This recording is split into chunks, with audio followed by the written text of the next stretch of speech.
Welcome to the CISSP Cyber Training Podcast, where we provide you the training and tools you need to pass the CISSP exam the first time. Hi, my name is Sean Gerber, and I'm your host for this action-packed, informative podcast. Join me each week as I provide the information you need to pass the CISSP exam and grow your cybersecurity knowledge. All right, let's get started. Hey, I'm Sean Gerber with CISSP Cyber Training, and hope you all are having a blessed day today. Today, we're going to get into some great things around firewalls. Now, this follows into domain 7.7.1 of the CISSP ISC Squared study guide. And so we're going to go into various aspects around that. And then on Thursday, you will have the CISSP Cyber Training what do they call it? The questions of the day. And they're going to be focused off of the podcast 7.7.1 as well. So what should we do? How are we going to get going here? Well, let's get rolling into an article that I saw within Security Week. Now, this won't be a shocker to people, but they're saying the financial firms lost about $12 billion to cyber attacks over a span of 2 decades, which is basically 20 years. And they're saying that this has been something they've been able to dig up from the IMF, the International Monetary Fund, and calling out various different cyber attacks that have affected those financial organizations across the globe. Now, so $12 billion in the overall grand scheme of things is a lot of money, but they're saying that close to $1 trillion in financial loss has been hit with the various economies around the globe because of cyber type incidents. So the ultimate point of this is that your guys' ability to learn the CISSP is a very important factor, as well as your time that you spend in cybersecurity. I've seen this only increase, and I'd say the $12 billion, if they put that on a sliding scale, was probably very low at the beginning and then kind of worked and ramped its way up. So something to just always keep in the back of your mind. I would highly recommend that if you are a security person within your organization, that you go and look up various security incidents that have occurred and provide that information to your senior leaders. Also, if you're trying to get a job in security, and let's just say you are an IT professional that's been around for a while, by you getting this information and then feeding it to your leadership would be very valuable for you and your career. And the reason I also say that is, in many cases, they don't even know if you're interested in the security piece until they start hearing from you. So if you're in a traditional IT role and you don't know how to break through into the security, obviously taking the CISSP is an important factor. Being part of this podcast is another really important factor. And then the third one is tied into is if you get information, you research information, give this to your current security person, pass this on saying, hey, this is what I've seen, this is what I'm reading, this is my synopsis of it, pass it on to that individual. Or if you don't have a security person, pass it on to the person who leads IT for your company. Again, if people don't know that you're interested in this stuff, they're not going to come looking for you. One thing I've learned out of life is that the knowledge you have is extremely valuable, super valuable. But if you don't market yourself and you don't market yourself to your organization and to your people as a security professional, or that you have this information, they don't know it, and therefore they won't come and tap you on the shoulder. So bottom line is market yourself. You have to market what you know and where you're going to go with it. So I'll leave that at that point right there. So let's get rolling into our lesson for today. Okay, so we're going to get into firewalls. Now, you all have probably heard of firewalls, and some people, I should say that not everybody has. They probably know of them, but they may not know what they do. I've had a lot of people that are in the development space. They understand them, they tangentially, but they're not actually don't know how to deal with them a whole lot. So we're going to go over, this episode is going to be around firewalls and some key terms and concepts that you need to be aware of, especially as it relates to the CISSP. And also to keep in mind is I put these articles together, or this outline, I'm taking content out of the CISSP book and putting this in the overall podcast itself. So this is key terms that are coming out of the book. There are also things that have been additional that I've dug up over the years, as well as things that we've been able to search on the internet to provide you this outline. So again, if you're watching from this, you can see this outline specifically, see the video at CISSP Cyber Training. You can head there and you can go to my blog. It'll have all the videos that are going to be there. As well as if you are on YouTube, it'll be published on YouTube in a period of probably about 3 or 4 weeks. So again, go check it out, CISSP Cyber Training, and you can see what we've got out there for you. Okay, so firewalls. What is the purpose of a firewall? Now, the overall goal of a firewall is like what it says. It's to protect you from fire. No, not really. It's designed to shield your company, your organization from incoming threats that might be damaging to your organization. It also then does aspects of any data that's leaving your organization. It can use that as a buffer for the data that's going out. So it's really an important part of your overall network security perimeter, and therefore they're highly important to put within your organization. Now, I have seen it where individuals will have, let's just say, their business network. There's no firewall. They just connect to the internet, and they have a router that connects to the internet, and they just go on out. Bad idea, just a really bad idea, because this is the first step in protecting your organization. Now, these can be very simple, but they can also be very complex. It really comes down to your size of your company, your capability to be able to make changes to these things, and also your budget. How much are you willing to spend? So it's an important factor in any company that you put in firewalls. Now, it's not just the one firewall that protects you from the internet. It's also, you may have firewalls internally to your network, depending upon if you have traffic that's coming in from multiple different places. And maybe if there's an area that you want to kind of create a walled garden and segregate it off, then you may put firewalls or a virtual type firewall in that position. So as we're dealing with cybersecurity, they act as a barrier and to protect sensitive data in your network from controlling the traffic that's coming in and out of your company. Now, they do have monitoring that's enabled, and we'll get into different types of traffic monitoring that are available to you. But what it does is it scrutinizes both the inbound and the outbound traffic, and it allows that the goal is to allow only legitimate traffic in through your organization or out. Now, we talk about legitimate traffic. The bad guys and girls can hide themselves in what they call legitimate traffic. One of the things they did as an attacker was that you would go in and you would try to get through the firewall. Once you got through the firewall, then you would want to get the data out of your organization. Well, as you're getting the data out of the company, you want to hide that information leaving the company in a way that it looks like normal specific data. It looks like normal traffic that you would see coming and going from your company. The goal is that because if I made it really broad, so let's just say, for example, your company does not allow any sort of file transfers to Google Drive, whatever, but any of the drive companies, right? Not GoDaddy, can't think of the name of it, but any of the drives, right? Google, Azure, any of those places where they have external file storage, external file access. If your company does not allow that, and then all of a sudden, but let's say you don't put in rules to protect it, all of a sudden you start seeing data going out to these file storage locations. Well, that would be an indicator that maybe somebody has gotten access to some data they shouldn't and is shoveling it out your organization. So that's what a firewall would help determine some of that information that's actually going out. So it's important that you control the size of your company and what you're doing and the data that's leaving your organization. Also, what do firewalls do? They protect against the various threats that we just talked about coming and going from your network.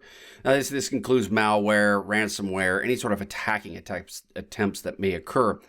And depending upon the type of firewall that you have, it could be very rudimentary, the amount of protection you have on that firewall, or it could be very complex where the actual firewall itself is acting and actively shutting things down depending upon the attack structure that's coming in.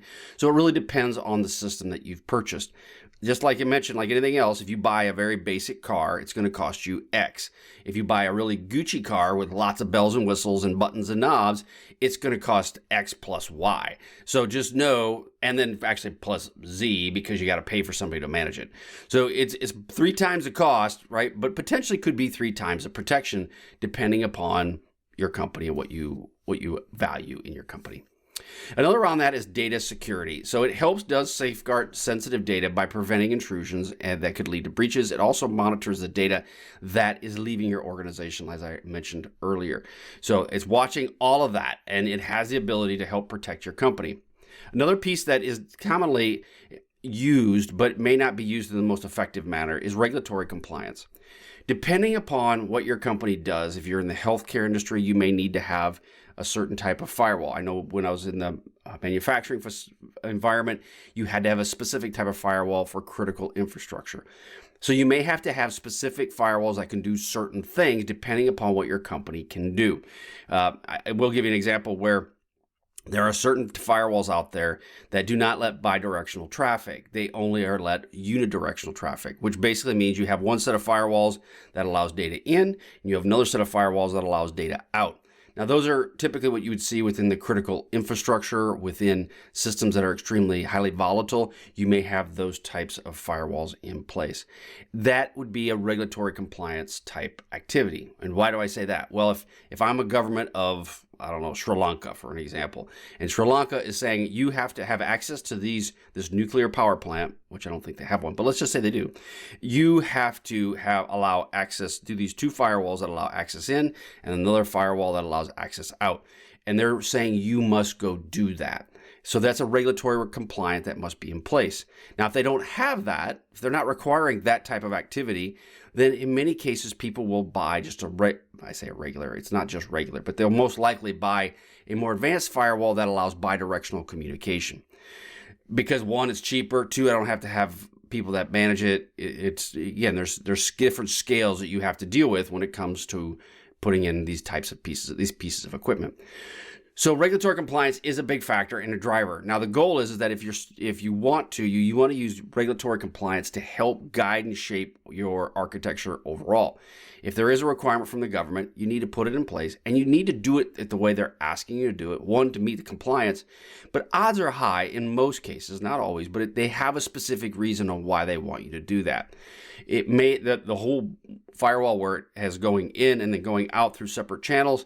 The important part of that is that if an attacker was to be able to get into your environment, they don't just set up a bidirectional communication, which allows them to pass traffic to and from. They've got to leapfrog over to another set of firewalls to do that outbound traffic. So it's very complicated. Again, the ultimate goal of these pieces of equipment that you're putting in is one, to detect these bad guys and gals, to stop them from doing it. And you can detect them by these different layers of security you put in place, because the bad guys are going to get around this. The goal is that you create blocks or barriers so that they trip up and you get an alert that says that somebody is within your environment and your network. So as for the activities they log and manage, firewalls will typically record a wide range of data. And what that may include is you have traffic details, right? So source, type data, destination, all of those pieces will be stored within a firewall. But now, as we all talk about infrastructure, even though they say you have Bill that's sitting in China and he attacks your system, Bill has an IP address. Well, that IP address has probably been obfuscated multiple times trying to come and attack you, but it will tell you the source and the destination of where this attack is coming from. If it's a person in China, they could be using a server that's in Sri Lanka or even in Venezuela that could be attacking you. But at least it will tell you some level of information around where the data is coming from. And it will also tell you what kind of traffic. So we talked about a couple weeks ago or last week, I can't remember, is TCP, SYN, and ACK, and the whole TCP handshake process.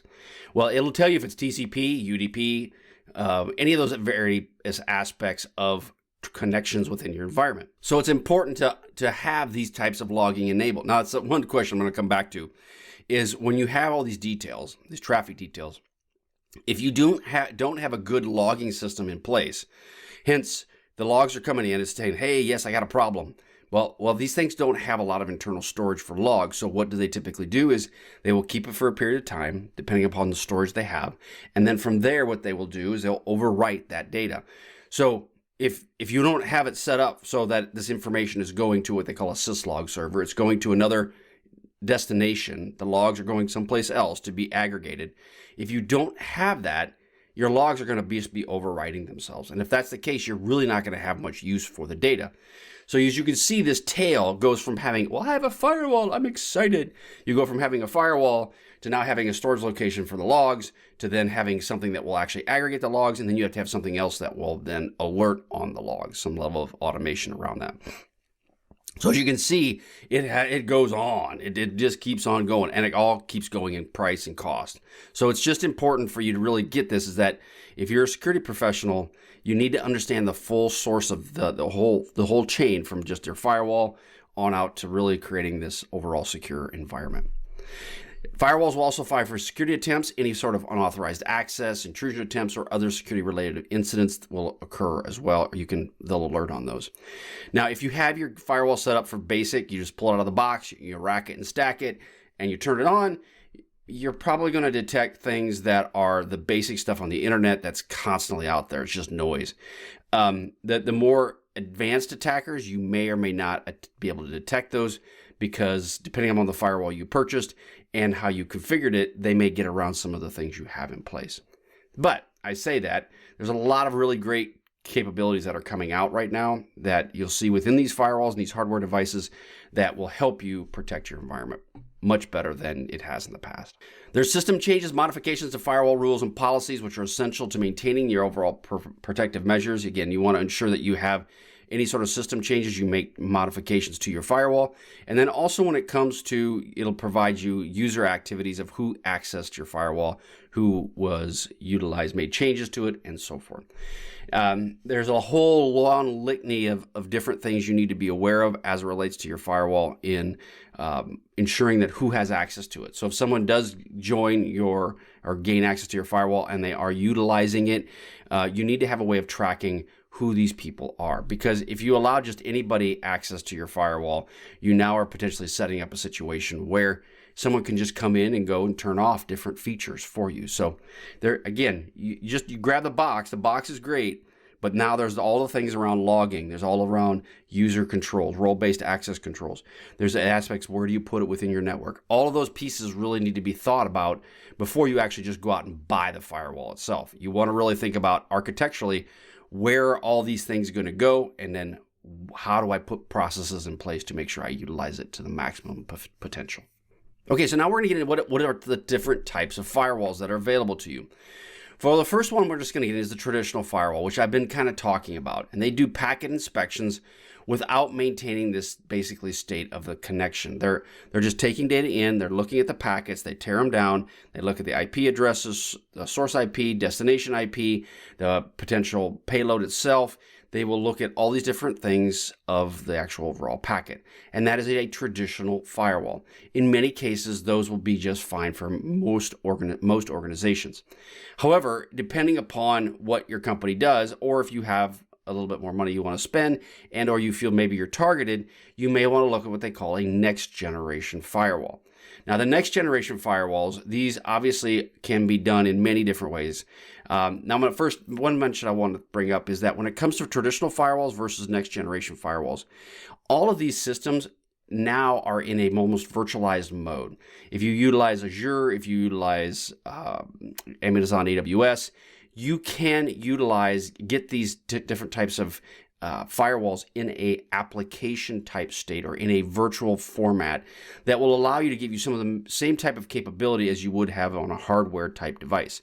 So depending upon, again, the architecture, if you want a hardware device, those are available. If you want the ability where maybe all of your data is within the cloud, you can get this capability in the various cloud platforms that are out there. So I say that is they're not ubiquitous as similar where, hey, I've got a regular firewall and I've got a cloud firewall. They're exactly the same. In many cases they are, but depending upon the functions and what you need from a hardware type platform, you may not get all of that with a virtual type platform, but know that many of these firewalls that's a hardware version, can be virtualized as well. I kind of beat that horse to death, sorry. Okay, so next generation firewall. These offer you advanced features such as application awareness, integration with your intrusion detection and prevention systems, threat intelligence. They have robust protections against other modern threats that are out there. And all of this stuff can be fed into this brain, this big old throbbing brain that will be able to look at the traffic that's coming and going from your company. Now, traditional firewalls, they will operate up to layer 4, which is the transport layer. Like we talk about the OSI 7-layer burrito, these will operate from your physical layer all the way up to your transport layer, which is your layer 4. The next generation firewalls will extend that protection up to layer 7, which is your application layer, which allows them to understand the traffic better that's coming and going from your organization. So as an example, let's say you have a firewall that is looking at basic data. Well, if you have applications that are communicating through that firewall, it's only going to be part of the data stream that's going in and out. It's not going to actually understand what that application is doing. If you have an application that maybe has to communicate over port 80 to a web server, it's not going to know that on a traditional firewall. It's just going to see the communication stream between one and the other, and it's going to leave it at that. Whereas a next generation firewall will know that that it's specifically communicating over port 80, this application is, and it can get much more granular with the protections and the visibility into that specific communication path. The downside is that, okay, so now you go from having, I've got this single port that's got lots of little noise going through it, to go, okay, well, I'd really like more visibility. So now you open up the aperture and you're seeing all kinds of stuff that's very detailed. Well, okay, so now how do you deal with that? So then it becomes overwhelming. So then you got to hire somebody to help you deal with that, or you got to hire software to help you deal with that. As you can see, there's that sweet spot where, okay, I'd like to have more information, but I can't have all this information because I just can't do much with it. So you have to keep that in mind as you are putting these types of devices within your environment, your network. Again, that's a little bit beyond what the CISSP is currently saying. However, you may get asked a question that is similar to that. So that's why it's important to understand that I had a friend that took my courses, and you know what? He didn't pass. I'm not going to say out there everybody who takes my courses passes. They don't. And it can be done through a lot of different reasons. One could be, the products are there, it's available for you, but you have to do the extra studying. Okay, so, and I know that he did, but maybe some areas he was weaker on and he could have been a little bit more studied in a few more of those areas. Well, what ends up happening is, let's say, for example, he struggled within the software development space and he didn't understand the questions that they were asking him. Well, he understood this piece of it, but he didn't understand how this question that they're asking him, one, in software development, and then two, he understood a little bit of software development, but not enough to really feel confident in it. And in the CISSP, they ask you questions from a manager or a CISO type level or a leader type level about these various questions that you're dealing with. They want to see how you're going to react. So I kind of went down this little bit of a rabbit hole to kind of say the ultimate goal is that I'm trying to pass this information on to you from a higher level expectation. Here's the data. Yes, it will go, next generation firewall will go from 0 to layer 7. From 1 to layer 7. It'll go from 1 to layer 7. But when you're dealing with how does that all interact from a management standpoint, this is the part where many people fail within the CISSP because they want to just think it's binary, it's on or off, right? I understand this data, I take this test. The CISSP doesn't act that way. You have to think through what are the challenges that I'm running into and how do I address those challenges. Okay, sorry for the diatribe. It's just an important factor that you need to be aware of when you're studying and taking the CISSP exam. Application awareness, unlike traditional firewalls, next generation firewalls will have the application level awareness, again, which allows them to identify applications running over your network. Doesn't matter which port and protocol they're used. Again, though, you have to have somebody that comes in that has to be able to understand what you're actually looking at. They have integrated security functions, which means they can have deep packet inspections, DPI, you can have intrusion prevention systems, they have antivirus, anti-spam, all of those things that are built in and baked into these various firewalls. Now, it's like everything else. You can go and say, I have a Swiss Army knife that covers all the different things. I've got a scissors, I've got a knife, I've got a corkscrew, and those are great, and that helps you. The problem is I had it as a kid. It's like 5 inches thick, and you're trying to carry it in your pocket, but you got every tool under the sun that you can use, but you're not going to use most of those. So the question you just have to ask is, what are you trying to accomplish? What are you trying to solve? Deep packet inspection is an important factor, especially if you have a security operations center and you have ways to look at that data. But if you don't have that capability, well, that doesn't really help you any. I mean, it just adds on. So maybe you don't need to spend all the money on the big bells and whistles. You can actually do something a little bit less. SSL inspection, obviously next generation firewalls decrypt and inspect SSL traffic depending upon what kind of traffic it is. I'm doing a decryption project right now, and I'm learning a lot about SSL and TLS encryption. And they're not all the same. It's very, very interesting. But traditional firewalls cannot do SSL decryption, whereas these firewalls can. I know Palo Alto's got some really good firewalls that can do that. A lot of other companies do as well. So that if that's something you need, maybe that's something you want to have incorporated within your firewalls. Identity services, many of these will go into a single sign-on type capability, and they'll have that ability for you to integrate them within your organization. And then next generation firewalls typically are much beefier. They have a lot more horsepower behind them, and they work very, very well. There's just a couple examples. There's a Perimeter 8081 firewall as a service. You've got Fortinet, FortiGate systems. You've worked on those. Palo Alto's, those are very good systems as well. Juniper, I have not dealt much with the Juniper series as well, but I know that obviously Cisco's been around for quite some time. I've got a friend that's a CCIE. He obviously swears by Cisco because he's a CCIE, but he also knows his firewalls very well. He wouldn't lie to me about these. He's been very happy with the Cisco systems. So Palo, Fortinet, they're all really, I mean, bottom line, there aren't many out there that are bad. What you do want to keep in mind is the fact that when you are looking at a firewall, you want to ensure that are there any alerts out there for that from the government? Are there any updates that are needed as well? Because again, all of that, if they're constantly being attacked and they're not updating their systems, it may not be a firewall that you want to incorporate within your company. So you'll hear the term static packet filtering. Okay, what is a static packet filtering? So when a packet comes in, when you have it set up a connection, there's a packet that is actually created. And this packet is then going through the wire. And in that data packet, it has various pieces that are built into it. You have your data itself, and then you have your headers of your packet. And these headers are what will tell you a little bit about the overall data itself. It talks about the protocol, it talks about what is the application. It kind of talks a little bit about all that information that's in there. You can set rules based on the packet that's coming in. So it'll make these decisions based on that. That's static packet filtering. That is, many of the systems out there, they all come with static packet filtering. You can decide if you want some level of dynamic packet filtering to basically, and we'll get into that in just a minute, but they all come that way. You just have to decide if you buy the bargain basement version versus the more expensive version, what kind of capability you get. Now, I say the bargain basement. I put in very small firewalls that I would take when I'm on the road, for my small networks. They can do a lot. They really can. They have a lot of capability built into them, just in a small little network environment. One piece is that I know TP-Link's got some very good ones. There's a couple other ones out there that I've just drawn a blank on. But bottom line is there's a lot more flexibility you can do with these firewalls than just go ahead and set them in and not do anything with them. But again, static packet filtering, they examine the header of the packets, and then you can make decisions based on the rules that without having to track your overall network connections. Application firewalls, these again scrutinize the application layer, offering tailored protections, and these are crucial, as the notes say, to e-commerce platforms. They also are important as you get into systems that are highly regulated. You will have application level inspection, and it's an important part of your overall plan going forward.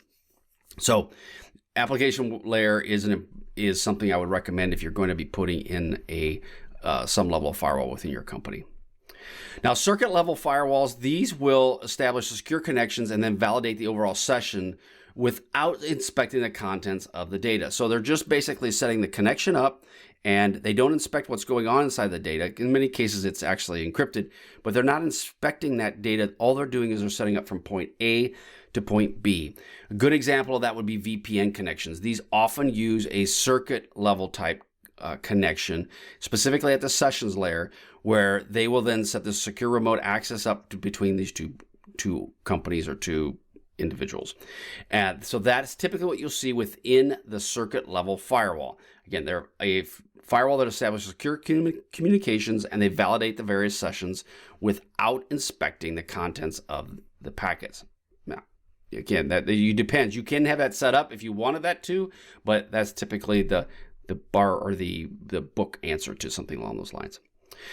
Next thing is proxy servers. Now, this isn't really a firewall, but it can act as a firewall in some cases. They will act as the intermediary between 2 points, right? So if I have to get into, let's say, company X, and they have a a way to get in there through your VPN, and you connect your VPN, it will typically go through what they call a proxy. And that proxy is acting as someone in between, and it allows you to go and get direct access into a company, as an example, but it dumps you in there. Instead of going directly in through the front door, it basically is like saying you have a side door or a back door that allows you in.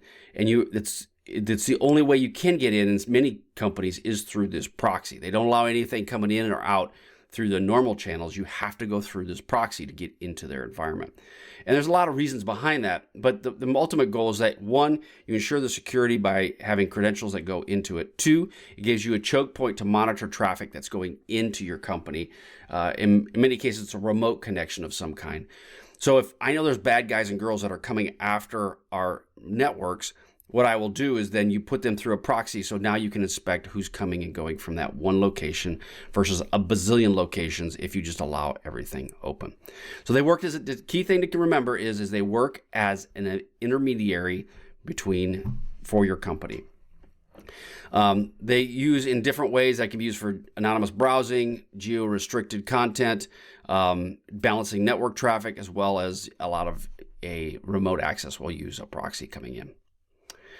URL filtering. URL filtering allows organizations to block access to certain websites. One of these that you say is, so within your organization, like we mentioned before, you have a file sharing website. And this file sharing website is your typical, I can't think of, I have broad blank in, your OneDrive, or I'm losing Google Drive. I'm losing the idea of what it is. It's 5 o'clock. Oh, no, it's only 6 right now.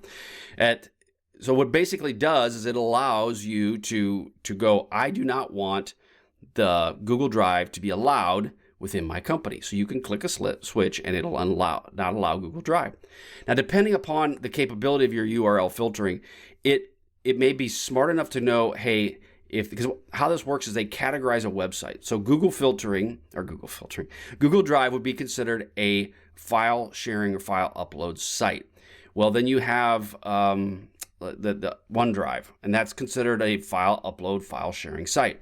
Well, if you set with your organization, block that, it will block access to that. Now, if you utilize Microsoft, you may all of a sudden just block all of your OneDrive access because you now can't get access to it because it's a file sharing site. It's categorized as that. You may have to go in and whitelist the OneDrive and allow OneDrive, any communication to OneDrive is going to be allowed because it is necessary for business operations. You can do it vice versa for Google Drive if you use Google. The ultimate goal is that it categorizes what these different content places are. Porn, gambling, all of those get rated as a certain criteria. Now, is it foolproof? No, it's not foolproof. And there'll be times, so I'll give you an example where it's not foolproof. Say you do not allow file uploads to a certain location, but you do allow web content because you're a web developer and you need to allow people to develop webs on WordPress, for example. Well, if you upload, you need to be able to have the ability to upload content to WordPress to be able to use it. Well, the challenge is WordPress isn't labeled as a file sharing website. So if I've got a bad person within my company, so this is kind of the insider threat issue. I've got a bad person within my company and they're uploading data to WordPress. Well, then they go home and they go into their WordPress environment, they download it. I wouldn't know it. I would not have any idea. Unless you put other side of technologies in of going, well, typical WordPress uploads is, let's say 5 meg. Okay, just as an example, it's probably more than that, but let's just say 5. Typical upload is 5 meg. All of a sudden, I see an upload of 100 meg. Okay, that is something that I would go and check on because that should not occur. But it requires someone to have very good detailed knowledge of what is actually occurring within their environment and what should they implement to make their insider risk program more effective, or at least limiting access to the outside. So again, that's URL filtering. It's a tool to enforce corporate internet usage policies, and then obviously non-compliance on harmful websites. And it depends on your company. It depends if you're in Europe. Some places in Europe actually allow porn. Just depends where you're at. Firewall technologies, one thing you want to understand is that you use careful planning, regular updates, and you integrate all of these firewalls and you keep them updated on a routine basis. As you can see in today's world, there's constant attacks against firewalls in all kinds of internal systems, and it's imperative that you update these systems. Also, you update the hardware as time goes on. If you're dealing with a virtual environment, okay, that's not as big of a deal, but you still need to update the virtual platform. But when it comes to hardware, you need to keep a sense of how long is that hardware kept, how long is it updated, and should it be replaced at some point in time. Again, that defense of what you have from these cyber threats is really important, and by updating systems and keeping them patched and firmware updated is going to go a long way in protecting your overall company. Again, configuration and maintenance, it's an important part of your overall firewall schema. One thing that happens I see typically is they will buy the product, they'll buy maintenance for a period of time. Maintenance is that ongoing subscription. It gets to a point where, you know what, it's just expensive to maintain this subscription. Let's turn off the maintenance. We got the firewall. It's in good shape. It's bulletproof. We're awesome. And then they turn off the subscription for maintenance. And 1 year goes by, they're okay. 2 years go by, not so good. 3 years, and they get popped. And it could be shorter than the 3 years, but let's say at the 3 year point, they get popped.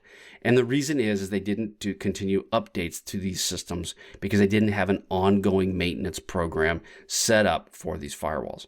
So it's important that you keep these things updated because they are, in some cases, this firewall specifically, they're the front end of your environment of people coming in. So if you're going to say, you know what, I don't want to patch stuff and I don't want to update stuff because it's expensive, then, which probably isn't a good idea, but you take a risk-based approach and go, the risk is really low on this system that's sitting in the bowels of my company, and you decide you don't want to update it. Okay, that may be okay, depending upon the age, what it does, the data it has. Maybe you make that decision. Do not make that decision with firewalls or anything that's front-facing. Do not. Pay the money. It will pay itself off in spades over time by doing the right thing and updating those systems. If you decide not to, you're just setting yourself up to get hit at some point in time, and it will hit you, and it will crush you, and it will set you down. So just throwing out what I know and what I've dealt with, it's an important factor. So when you're looking at, I kind of want to bring up some, as we close here, some real world examples of how you're going to deal with firewalls and what you should consider when you're putting them in. I talked about as far as maintaining and then updating these systems. You want to ensure that as you're putting a firewall in place, that let's say, for instance, you haven't put one in, you have to figure then in your change process of which you're going to put in this firewall. So what I mean by that is that, okay, for you to put a firewall in place, we call it a bump on the wire. So you have your wire that goes into your environment. You're going to put a firewall on the bump as a bump on the wire within your network. You're going to have to do what they call an outage. You're going to have to shut down your environment to put this thing in place. So that's something you want to keep in mind, is that if you're going to do this, that you have a planned outage in time that you will allow this to occur. Many times this will happen over the weekends, or it'll happen late at night, depending upon when your people, your customers, need your website. So that's something to keep in mind. The other part that you need to also keep in mind as you're putting in firewalls is you want to look at one from a difference of, do you have one firewall or do you have two? And what I mean by two is they would be sitting side by side and you'd have two firewalls. And they do what they call load balancing. So it means if you have a lot of data coming in, one will take the load, but if it gets to a certain threshold, it'll pitch it over to the second one. So they'll load balance the data that's coming in so they don't get overwhelmed. And it's kind of a best practice. The downside is you got to pay for two pieces of equipment. You got to maintain two pieces of equipment. So that's something you need to consider. When you are, let's just say, for instance, you are putting in just one firewall, and that one firewall is a bump on the wire, again, like we talked about, you have to evaluate if that firewall goes down. Say it's a power outage for whatever reason. Do you want it to fail open, or do you want it to fail closed? Now, as you talk about the CISSP, they're going to ask you questions around this of, if I have a firewall go down, if it fails open, what does that mean? If it fails closed, what does that mean? If it fails open, you want data to be allowed in and out of your organization without being molested, without being stopped. That is failed open. If you want to have the data shut off, that if it goes down, I don't want any traffic coming in or leaving my organization because I'm afraid that someone could take advantage of it, you'd want it to be failed closed. So you have to determine what is your organization is best. If you are a customer service organization and you just don't, you want the protections there, you feel confident that we have good protections, but if something were to happen, doesn't happen very often, but if it did, I want to not impede any sort of traffic, you would fail it open.